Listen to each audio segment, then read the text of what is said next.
It's a mystery as to whatever it is these days that has us keeping our sights so low, but whatever, man. Let's blame it on gravity.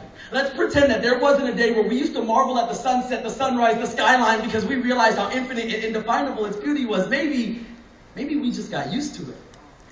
Maybe the rush of having an endless imagination where everyday places like playgrounds became kingdoms and everyday people like you and me could be royal, where little boys could be superheroes and little girls be princesses just out of sheer will. Maybe that rush grew stale. See, somewhere along the line, we decided to turn our shoes into anchors so that we could never remember what it felt like to fly. And by doing this, we tied a noose around the throats of our dreams and convinced it to jump off of a ledge. And you wonder why little boys stopped growing up wanting to learn what it felt like to dunk. It's because they were too afraid of getting hung. We started crippling ourselves and didn't realize it until it was too late to turn back. But maybe it's just me that feels this way. Like somebody started turning down the dimmer switch on the world's brightness, blindfolded our dreams and sucked the luster from our spirits. I mean, who replaced teddy bears with handguns in the hands of little boys who felt the need to stay strapped like soldiers as they went to war for their block, while little girls turned from dollhouses to street corners just to feel wanted.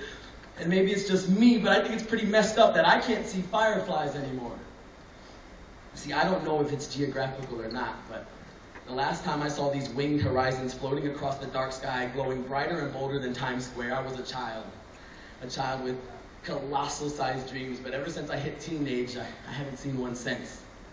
You see, this world went from being a playground to a prison. The moment I hit puberty, adults became enemies, friends became stepping stones, and women became missions. And someone pressed a handgun to the chest of my innocence and fired it with a silencer attached. And maybe it's just me that feels this way, right? I mean, I hope it's just me that feels this way, like responsibility made an unwelcome appearance at my home and can't take the hint on when to leave. But every time I step outside, I realize that everybody else is looking down.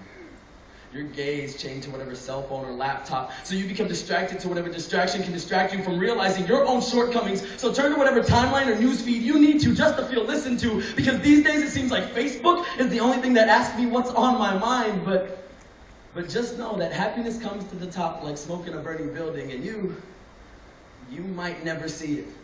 With your attention chained to these weapons of mass distraction, you might not realize the beauty that is life dancing to your favorite song right above your head. So look up.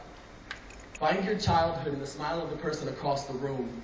You see, these days I think we have our influences backwards. We would rather unite with the strength of our fist and the lightness of our laughter. Look up. Maybe those aren't clouds at all. Maybe they're just the bottom of heaven's dance floor, and we can't even imagine or fathom the happiness that's happening on the other side. So turn away from whatever negative surroundings leads you to darkness and let those fireflies shine bright again.